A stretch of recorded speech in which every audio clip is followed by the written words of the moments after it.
会儿会用英文交通，好不好？用英文交通呢，我就不 side by side 的这个翻译了。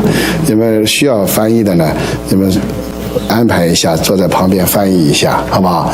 这个一会儿我们会照着这个题目呢，一个是这个彼此之间的这个这个孩子们怎么在家里有这个加强这个和打通这个交通的途径 communication， 对不对 communication 这是一个。另外一个呢，我们会多加一些 Q&A， 就是有问有答，然后最后带进呢，孩子们需要同伴孩子们需要同伴。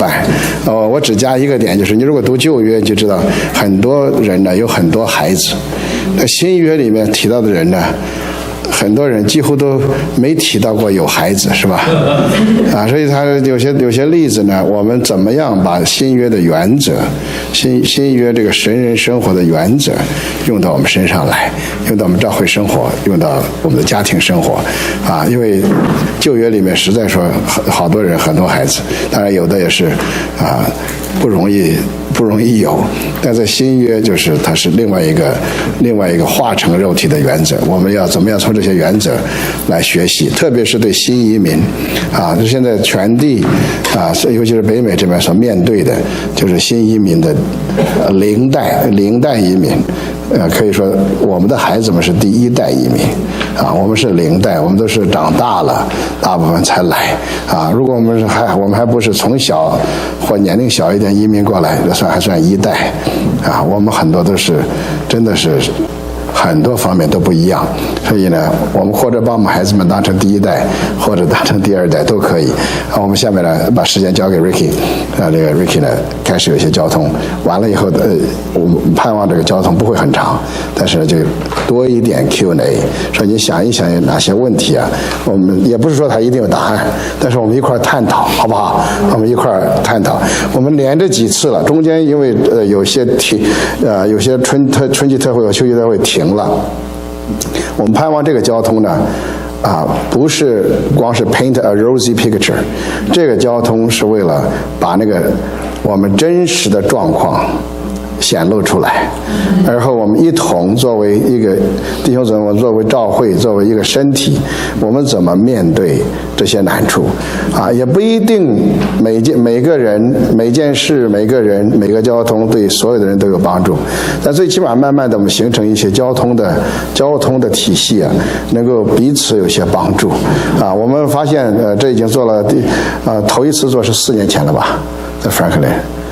一晃4年前了所以那头几次做是非常有帮助。我们有些 questionnaire 有些这个 discussion， 最后我们有些总结实际上很多我们平常不愿意面对的问题都盖起来了因为有时候用属灵的呢，有时候会容易把很多其他东西我们不愿意谈，但是我们这个交通呢，我们是盼望能够把这些东西呢我们摆在弟兄姊妹面前，我们怎么样能一起来有学习？明白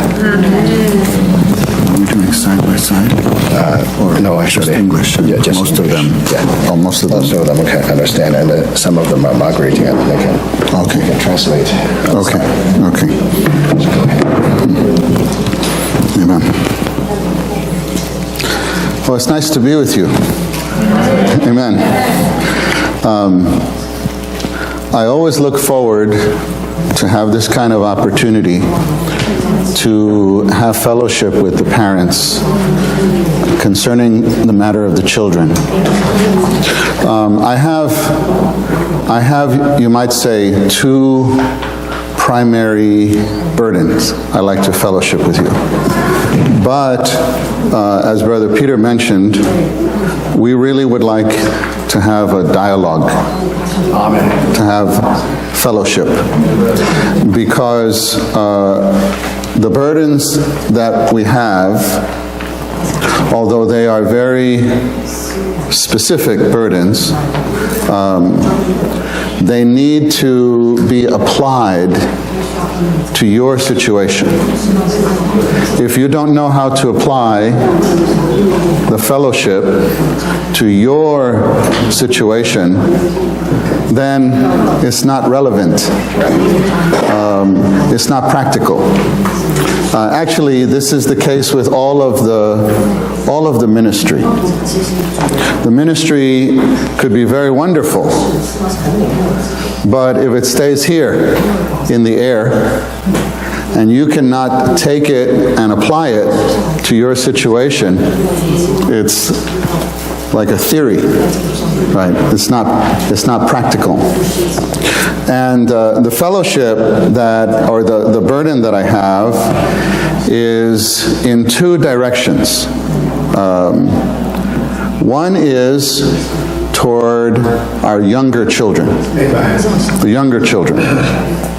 Another is to the older children among us, maybe from the junior high, or 11, 12 years old, through teenagers.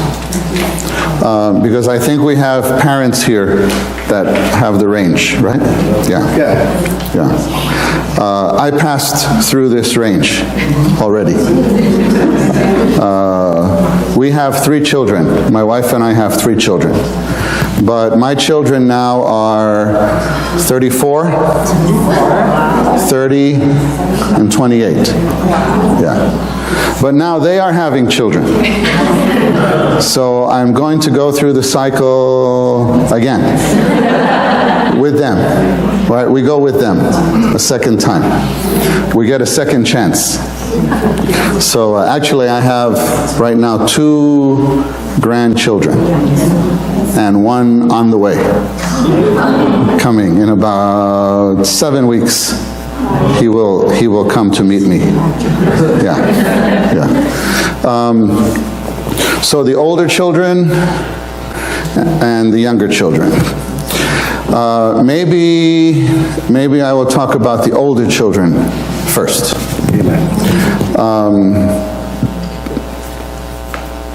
I would say that in our raising our children in general,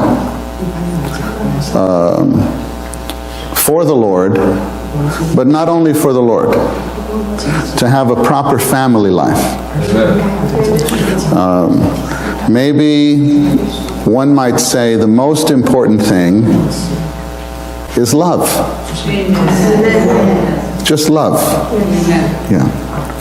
But I would say that is here in the air.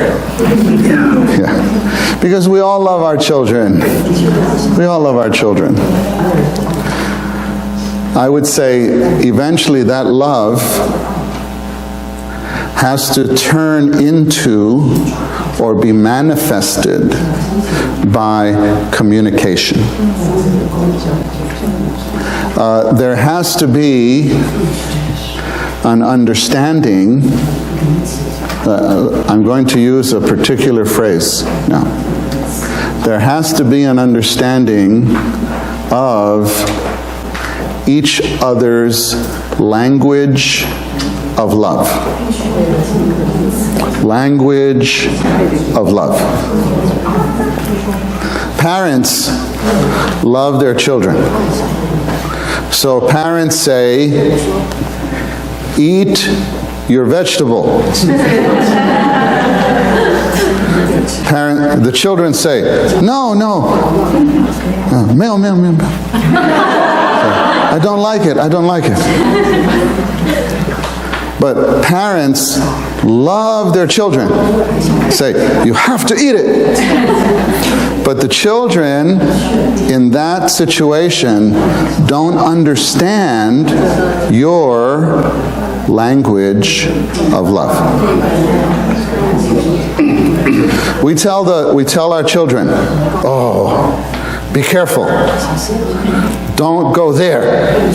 So, oh, I want to go there. It's so much fun. But we, the parents, can see beyond. We see the potential harm.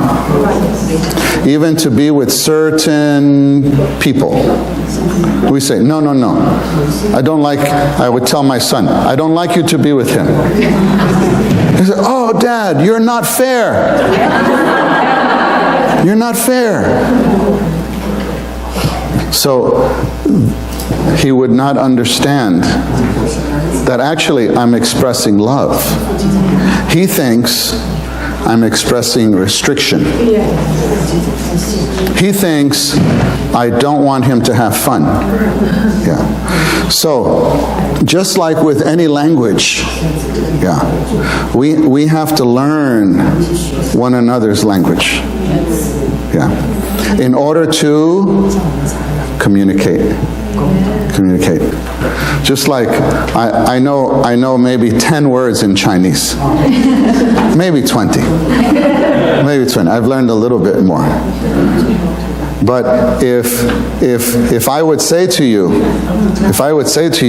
something in English, you don't understand my English, then you say to me in Chinese, I don't, how do we communicate? Then, okay, you still communicate, you find a way, right? You find some other way to communicate in a language we both understand. Yeah. With the children, it's the same way. Yeah. The thing is, saints, when the children are very young, they understand, and you communicate with them. When do the children grow up, and you and they, you know, when does that gap begin? I don't know. And with every child, it's different. Even one family has 5 children. Each child is different. Yeah. I have one son, one boy. I have 2 girls. Oh, the girls are different than the boys. I knew this already. But I lived it. Oh, my little darlings, especially my bigger one. Oh, well, actually both of them. Very, emotional. Very emotional. Very, very sensitive. Easily to be offended. Yeah. My son is like a rock. Very hard to offend, but very naughty. Yeah. He's not so naughty now, but when he was little, he was very naughty. So I saw the difference. And how to communicate with them is generally some things are the same. You love them all. But you know, the Apostle Paul, he says in 1 Thessalonians chapter 1 and chapter 2. 1 Thessalonians chapter 1 and chapter 2. If you want to learn how to take care of new ones in the Lord, new ones, or young people, you should read 1 Thessalonians chapter 1 and chapter 2.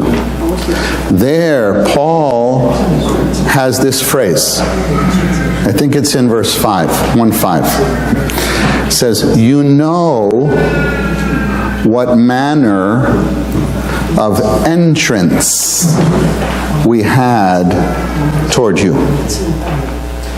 You know, Paul and the brothers, the apostles, they went to this city, Thessalonica. Oh, do you know that today there's a conference going on in this city in the Lord's Recovery, Thessaloniki in Greece? Right now. Right now. Right now. There's a conference there. Yeah, in this city. Praise the Lord. Paul would be very happy to know this. We have a conference there going on. Actually, right now, we have 9 conferences going on all over Europe. In 9 big cities in Europe. Yeah. Many saints are involved with these, about 5,000 saints in these 9 places. But Paul went to this city, Thessalonica. Today it's called Thessaloniki. And then he shared the gospel. He didn't know them before. He spoke the gospel. These 3 brothers only stayed at most 3 weeks there. But in that short period of time, they not only preached the gospel, Paul says that they got into their hearts. And then so he has this phrase, you know what manner of entrance we had toward you. You know, all of us, we all have our psychological heart.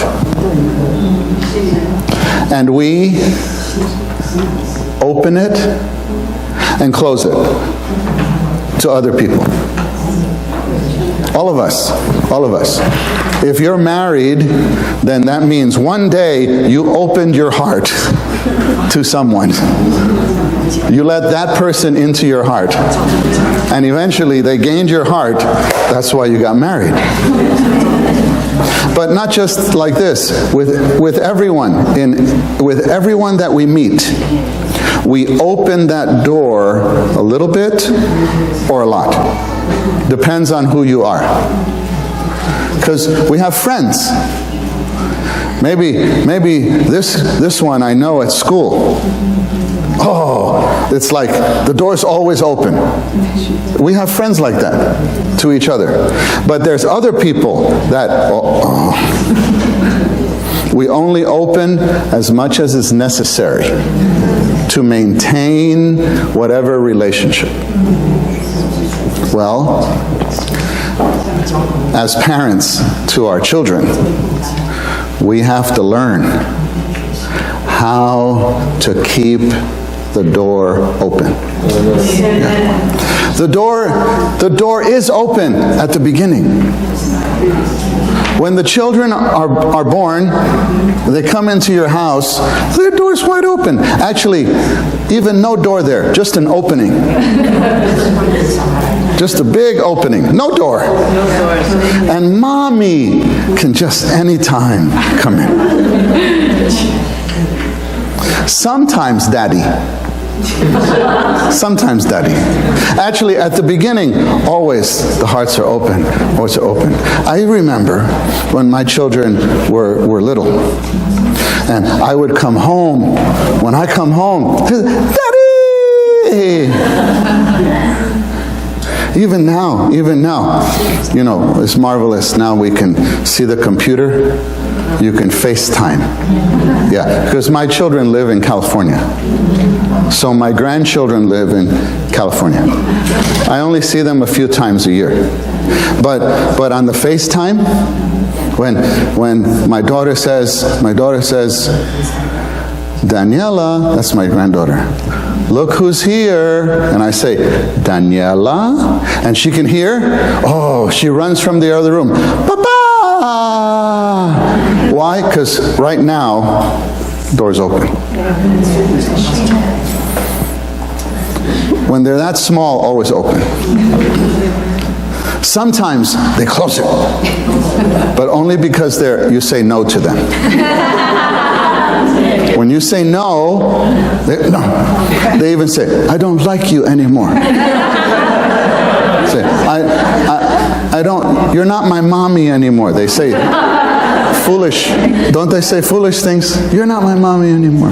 That's for 10 minutes. And then the door opens again. Yeah. Now, as they're growing up, what happened? Now they're 13. Now they're 17. Is the door open? Or do they only open when you knock? And even you knock, sometimes they don't like to open. What happened? I think most of us who have older children, we have to admit, we don't know. We don't know.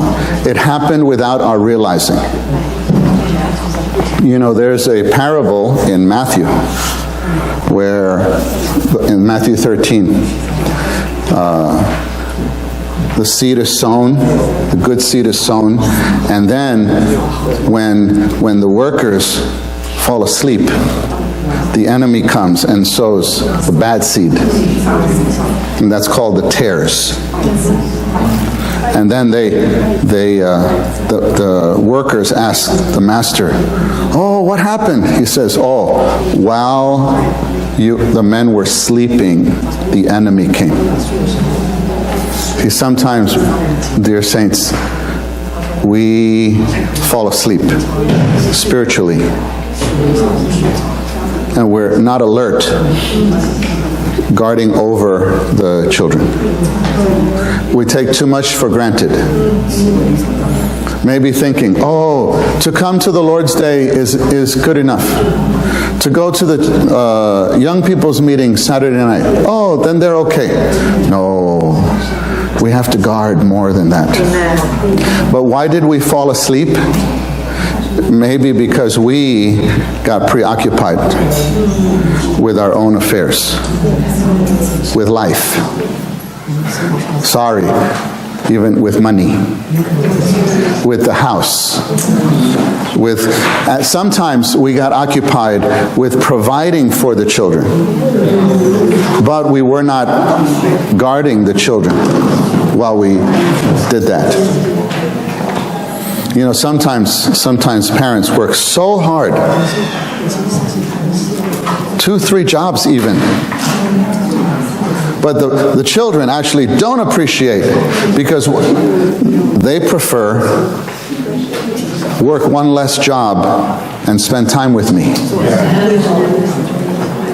Their language is, if you spend time with me, you love me.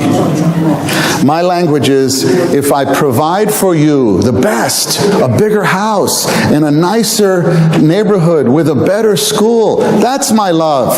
But they don't understand. And after 10 years, oh, you wake up and realize, oh, where's my son's heart? Now you go to knock, he may not open. Of course, I would say, if anyone realizes you're in this situation, never lose hope. Amen. Never lose hope. But we have to pray much. And we have to be desperate before the Lord. Lord, I repent. I repent. Now show me how to knock the door. You know, there's different ways of knocking on a door, right? Sometimes you knock. Sometimes you. I tell you, they won't open. We have to learn the proper knock on a person's heart. And again, it's different for everyone. It's different for the girls and the boys, the older, the younger. I thank the Lord that in my situation, the Lord gave me a few ways to reach my children's hearts. The Lord just opened the door. I don't need to tell you those because they may not help you in your situation. But the Lord gave me a way. My wife, the Lord, and by His grace and by His enlightening, I took the way. And do you know? Not only I was able to gain my own children, I was able to gain their friends. Sometimes, actually, through the friends, you can gain your own children. And through your children, you can gain their friends. I want to talk about that in a little bit. You know, one thing I think I can say this as an example, but this is not a way because, again, all the children are different. And all of us are different. You see, I enjoy the sports.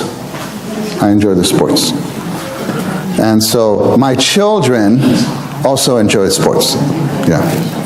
My wife learned how to enjoy sports. She did not grow up that way. She became that way because of me and because of the children. And she realized that's a way to spend time with the children. Because our children, you know, they're involved in the school, things in school. And sometimes they're involved with some clubs or this or that and extracurricular activities. And you know, my children got into the sports. So I would go to watch their game. Just being there means something to them. Just to be there. And actually, I could tell you, not many fathers were there. Mostly mothers. And I understand because many of the fathers, their work does not allow them. Yeah. But with my service, yeah, I very busy in the evenings. Very busy in the morning and early afternoon. Late afternoon, I could take an hour to go sit there. Just sit there and watch and also get to know all their friends. Oh, that was very useful. That was very useful. Even it got to the point where sometimes my youngest daughter, she would bring her friends to talk to me.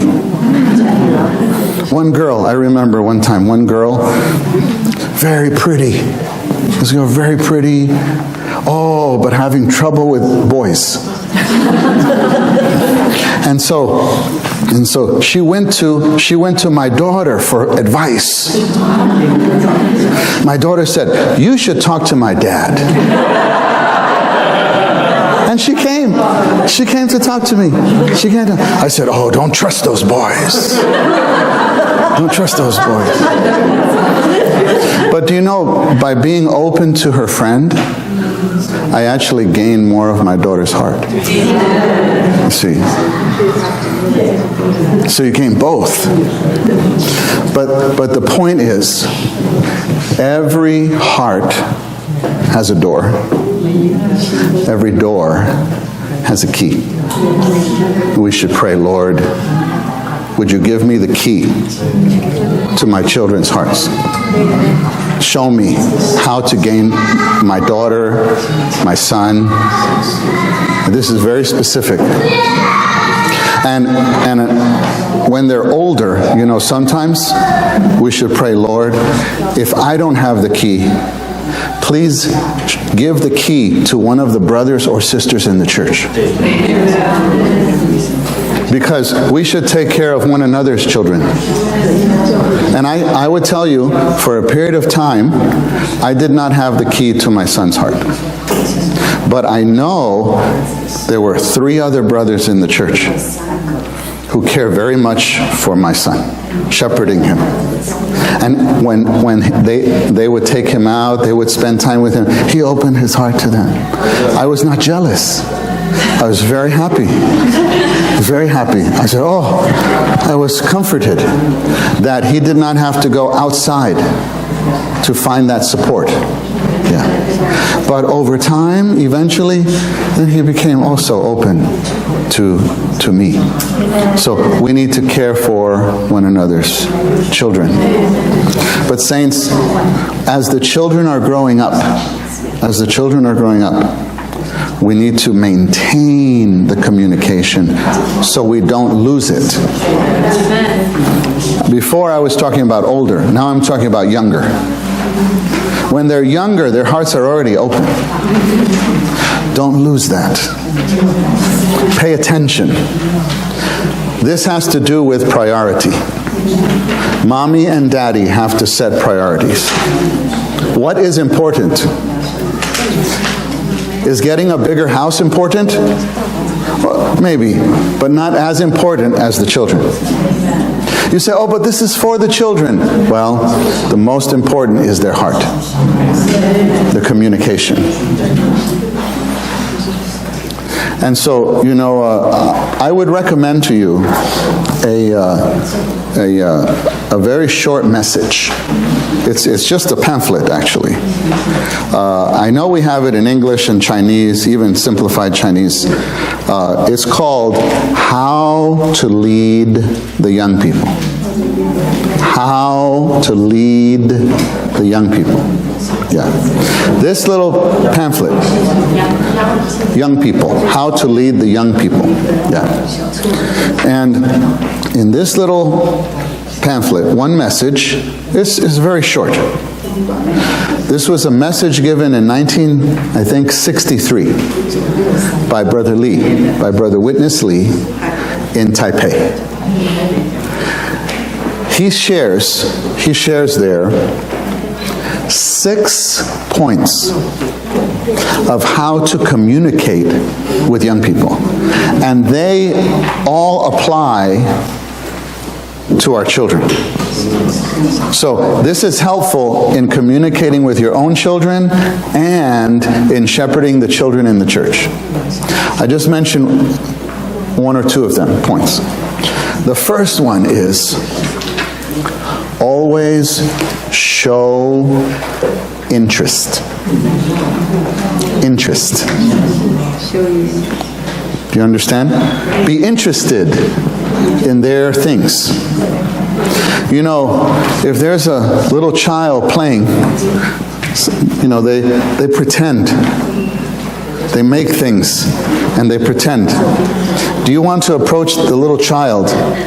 The way is get on the floor, sit with them, and they say, what are you doing?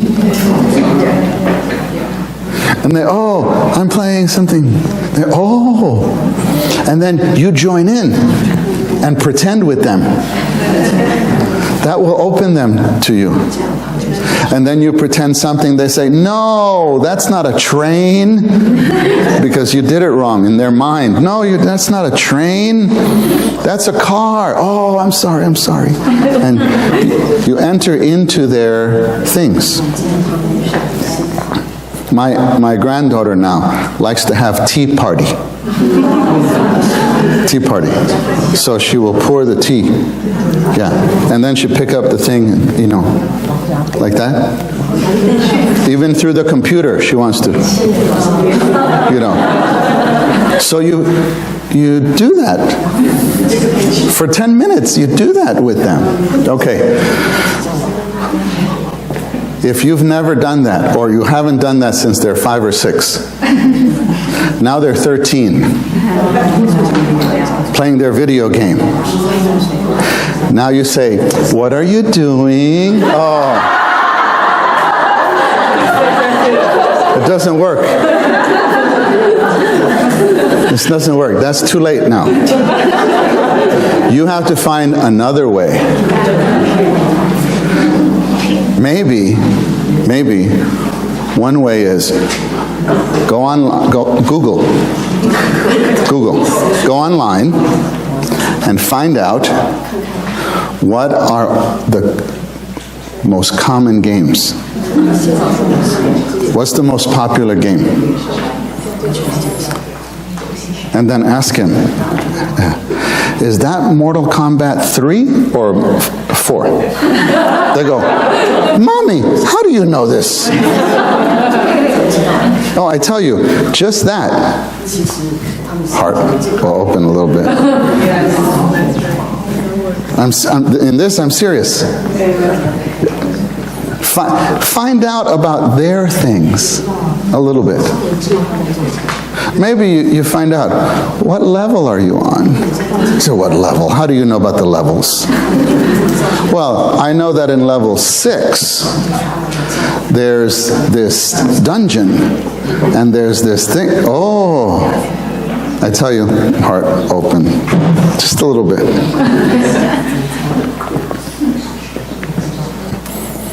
I heard this, let's see. Yeah, I remember where I was. some other country actually, and a sister was telling us in a fellowship like this, she was on the phone and having fellowship with a sister, and her daughter comes home, 15 or 16 years old. She had just gone to see a movie, and she came home and she was so excited about this movie, and she wanted to tell mommy, I got to see this, and the mother, of course, she was on the phone. There are different ways of responding. You could say, dear, let me get off the phone, then I'll be right with you. But her response, and this is from her mouth, she said, you know I don't like to hear about these things. Because in mommy's mind, I didn't really want you to go to the movie. That movie, I'm not so sure, maybe not so sanctified, kind of defiling, and And the sister told us, because we were having a fellowship like this, that from that time forward, she realized she lost her daughter. Her daughter's heart was close to her, because she was not interested in her things. You know, of course, there are some things that our children are into. We really are not interested.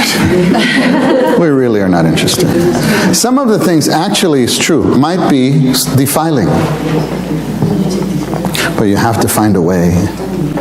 You have to find a way.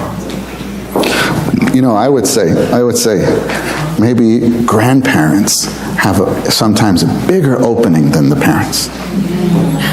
Grandparents can really find a way, because grandparents don't judge as much. Don't judge as much. You know, Watchman Nee, another chapter I'd like to recommend to you. Watchman Nee has one lesson, one message.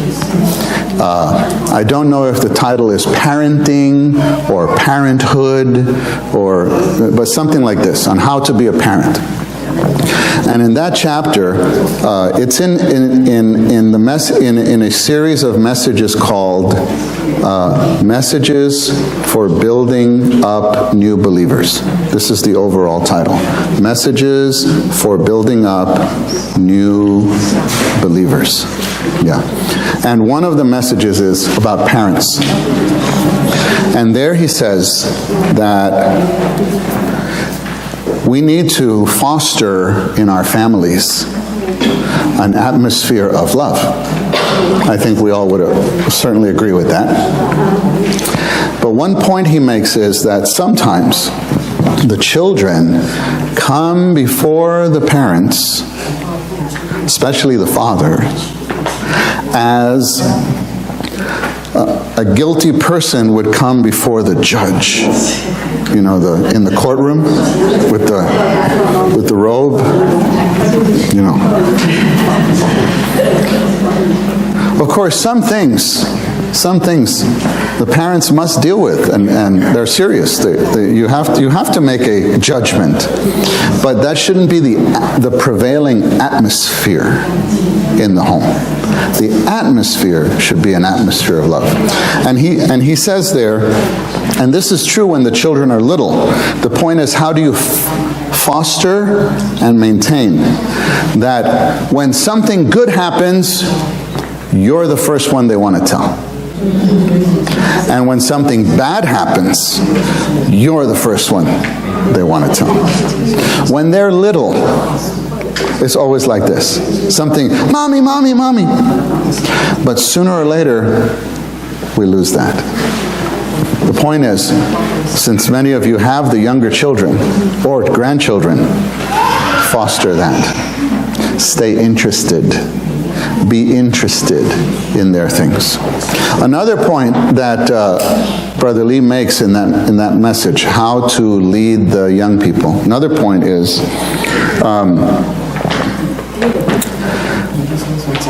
have frequent contact and personal talks. Have talks with them. And in the talking, not spiritual. Not spiritual. Sometimes, as parents, we think that we help them spiritually by pushing them to go to the meeting. You have to go to the meeting, go to the conference, and that's our spiritual encouragement. But actually, Brother Lee's point there is know them. Have talks. Just have talks. And this applies to the other young people too, not just our own children. Personal talks. But when you have personal talks, you may feel, I don't know what to talk about with them. Yeah, that's the problem. Because we're not interested in their things. So we need to learn their things, talk about, and communicate. So maybe I'll just say that much for the older, and we can have more dialogue or questions or so on. I want to say one thing about the younger children. I want to read a verse to you, these verses, 3 verses. These are from Psalm 127. Psalm 127. Verses 3, 4, and 5.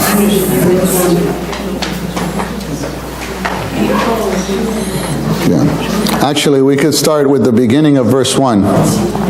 Very interesting. It says, unless Jehovah builds the house, those who build it labor in vain.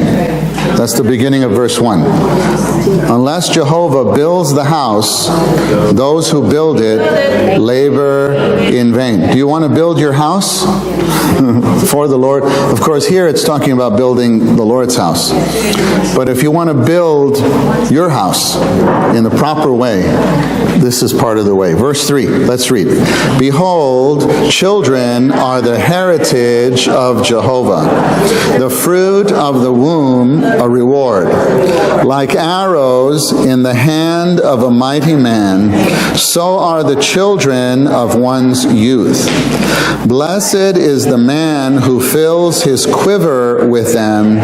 He will not be put to shame when he speaks with enemies in the gate. Okay, this verse tells us, verse 3, children are the heritage of Jehovah. That means that the children all belong to Jehovah. They're His. So our children are His. And He entrusts them to us. And it's like a reward. It's a reward. Then it says, like arrows in the hand of a mighty man. You know arrows? Like when you're fighting with an arrow. Right? So are the children of one's youth. Blessed is the man who fills his quiver with them. Do you know what the quiver is? Very good. Thank you. Thank you. The quiver is the thing that you put on your back that hold the arrows. The container for the arrows. Yeah. So you want a quiver full. Yeah. So this is saying that spiritually our children are like arrows. And if you gain your children for the Lord, the children, you take them and it defeats the enemy. Our children can defeat the enemy. But if you go to defeat the enemy, no arrows. What happened? Because we lost them to the world. Oh, that would be terrible. The church as a whole needs a quiver full of children so the church can defeat the enemy. But the children actually belong to the Lord, and they're given to us. My point here is we need to gain not only our own children, But through our children, we need to gain many, many more children. You know, again, Brother Lee made this statement one time.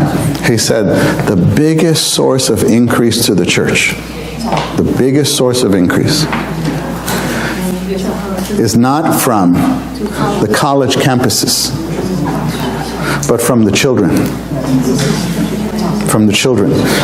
In many of the local churches, we pay a lot of attention to preaching the gospel on the schools, in the college, the universities. But his point was, actually, you can gain more increase if you start with the children. Then the children grow up and they go to the campuses and they gain more fruit for the Lord. Dear saints, it is a blessing. The younger you are gained by God,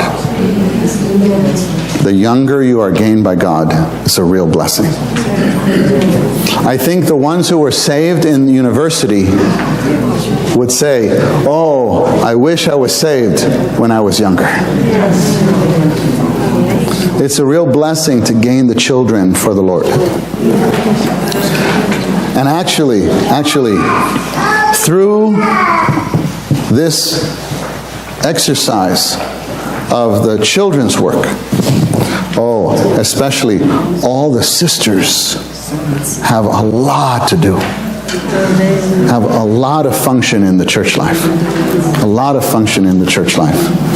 And sisters of all ages, from the young people, through the college, through the young mothers, through the middle age, through the grandmothers, through all the sisters can participate in the children's work.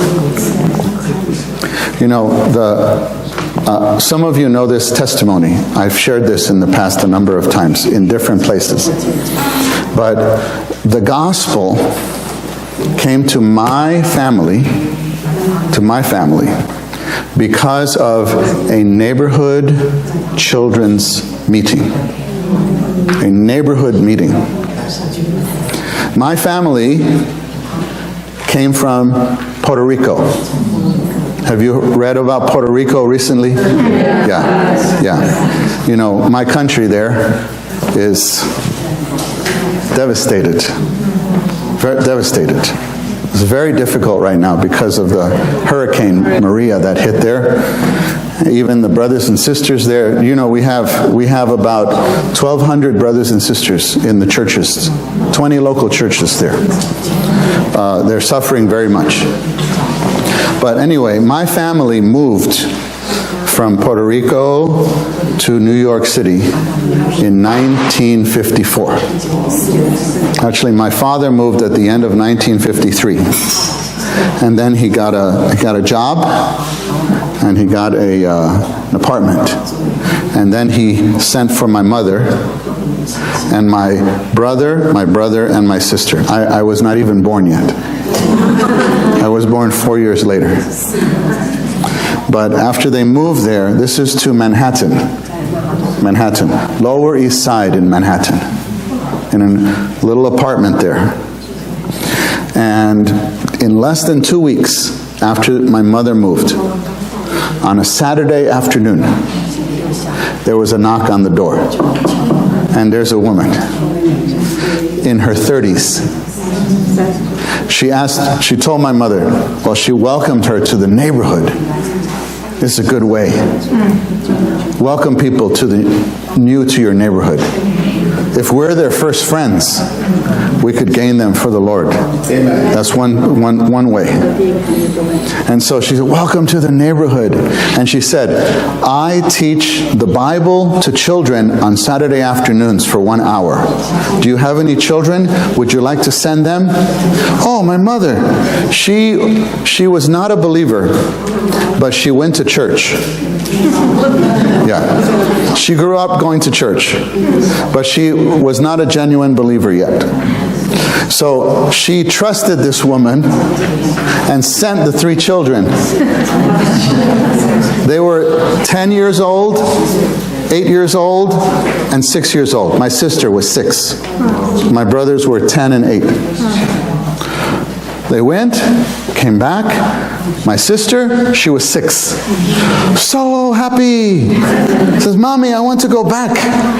So my mother was wondering, what was that? So the next week, the woman came. And this time, she sent them. But now, after a little bit, she followed them. I don't know why she didn't go with them, but she told me she followed them, and just a few blocks away. And there, in this room, not as big as this room, she told me 35 to 40 children. But listen, with 2 women, 2 sisters in their 30s, leading they would go and pick up all the children in the neighborhood. And then, you know they did what they did? We talked to you before. 3 S's. In English, it's S. S, S, S. Yeah. Singing. Story. Snack. That's all they did. Singing, story, snack. And the singing, listen, they didn't have screens, projectors, they didn't have books. They just taught the children songs. 2 sisters, full of love for the children. And that's how the gospel came to my family. So first, my sister received the Lord Jesus, my mother, my brothers. Then later, I was born. My sister preached to me. I got saved. Then we grew up. Then I preached to my father 30 years later. Now the whole family is saved. And now my father who is still with us, he's 98, my father, 98. My father has seen his 5th generation. Yeah. They're not saved yet. They're too little. Those are babies. Yeah. But the 1st generation, 2nd, 3rd, 4th generation. In the 4th generation, not all saved yet. But we're working on it. They're getting baptized. All because of those 2 sisters. And those sisters, oh, they don't know what happened to this little boy. Actually, one of them never met this little boy. The other one I met when I was a baby. But all of the fruit that I have ever gained for the Lord actually belongs to those 2 sisters. When those sisters go before the Lord, oh, I'll be there. With my children, my grandchildren, and all the friends, and they all are the fruit. Sisters, you could have so much fruit for the Lord. You and through your children. You say, oh, my children are grown up. Oh, that's okay. Then you go get more children. Those sisters were in their 30s. And actually one of them, I think, didn't have children of her own. And I could tell you many stories. I won't take the time, but I could tell you stories. I'll tell you one story. One grandmother, she migrated from the United States to England and in the UK, in England, to London. And she was burdened for the children when she was here. But now she goes to a new country. And her husband was serving very much with the training in London. And she's there. And her house is at the corner. And the street is like this, one way and then like this, a T. You understand? A T. And so her house is right here, first floor. When I heard this story, I asked to be invited over to their home so that I could talk to the sister directly. So I found out this directly from her. This sister, after moving in, she found out that this corner, a lot of children in this neighborhood, elementary school children, and they like to play. Now, she's a grandmother, she's older, and her children are not in London. They're in the United States, okay. But she saw that this corner, just outside her door, is where the children congregate when they stop playing, when they take a break. So there are children sitting on the street, on the curb, and children in their bikes, and they're all standing here. So she saw those children, and she started to pray. So, oh Lord, these children, you put them here in front of me, or you put me here with them. They were here first. So she started to pray with another sister. So the Lord inspired her to go meet them. You know what she did? She baked some cookies. And so she just went out one day and says, "Hi, children. I'm Mrs. So-and-so. I live right here. I'm new to the neighborhood. Would you like some cookies? What do you think?" Oh. She did this twice. And then she prayed more. "Lord, what should I do? Should we have something?" So she and the sister, they prayed more, and they had a burden. They're going to make invitations. And so they made these invitations, and they put her name, her address, and phone number. And then she told them, "You know, children, I teach the Bible every Wednesday from, I don't know if it was 3 to 4 or 4 to 5. It was an hour time in the afternoon. I want you to, if you'd like to come, ask your mother to call me." Okay. Saints, within 6 months, she had 38 children. 38 children. She couldn't, her apartment does not fit 38 people. So they had to have 2 classes. One on, I don't know if it was Tuesday, Wednesday, and then Wednesday, Thursday, but 2 shifts. And so eventually they had to sign up which one. Oh, and she told me the story. Oh, at the beginning. Oh, imagine you have 19 and some of them are on the sofa, on the couch, jumping, and she, oh, no. And so she told them, no. I don't know how you are outside, but not in my home. Sorry. You don't have the privilege to be here. "Oh, no, Mrs. So-and-so, please, give me a chance." And she told me, after just 1 or 2 weeks, for her, all the children are like little angels. Because they don't want to miss that time with her. Do you know what they do? 3 S's. That's all. Singing, story, snack. Go home. Oh, I tell you, in Brazil, in Australia, in England, in Puerto Rico, there are sisters doing things like this. In Manhattan, there's one sister. She had the burden for the children in her building. And actually, she began a neighborhood meeting without going outside of her door, because she gained people in her building. You know, in Manhattan, you have the tall buildings. She started to meet other mothers and just tell them, "Oh, I have this little time with some children," and actually with her children, very little, pre-K. They only do for 15 minutes a little singing. The children don't pay more attention, you know, just 15 minutes. I saw this happen. Within 6 months, she had 5 women bringing their children.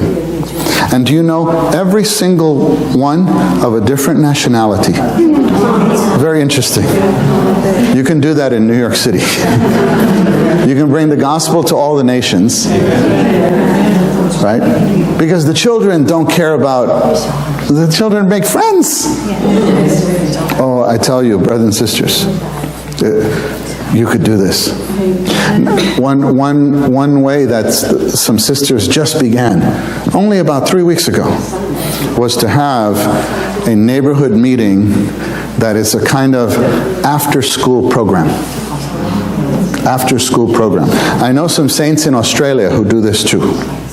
When the children, right after school, they go to their home. And the first thing they do is everyone does their homework. Oh, don't you think the other mothers appreciate this? Yeah, they get all their homework. Then, after some time, then they take a break. Some of the children, the younger ones, they finish everything so fast. Some of the older ones, they can't finish everything in that time, but they get started. Then they take a break, and they have 3 S's: singing, story, snack. Because the children, especially the ones who are older, they have more work to do. They need to go home, so they don't take an hour. They only take 30 minutes for this part. And then if they like to stay and do their homework in the sister's home, they can stay, or they go home. Very flexible. Do you see many different things you can do? Many different ways. Some of the sisters I know in the past, when they've heard about this burden, they think, oh, I cannot imagine. I have to have children's meeting in my home. Just like on the Lord's Day. I have to prepare the lesson, I have to do this, I have to do that. So many things. It's not that complicated. It's not that complicated. I hope, sisters, many of you could pick up the burden. Many of you could pick up the burden. We could put you in contact with other sisters who already began, and they can share with you actually how simple it is.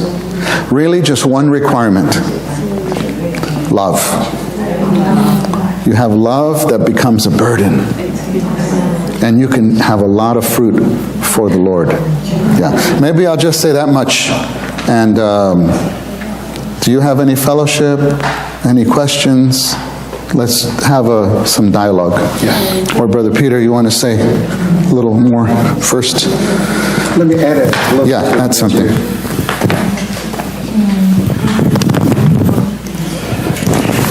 Hey, Maureen, come here now.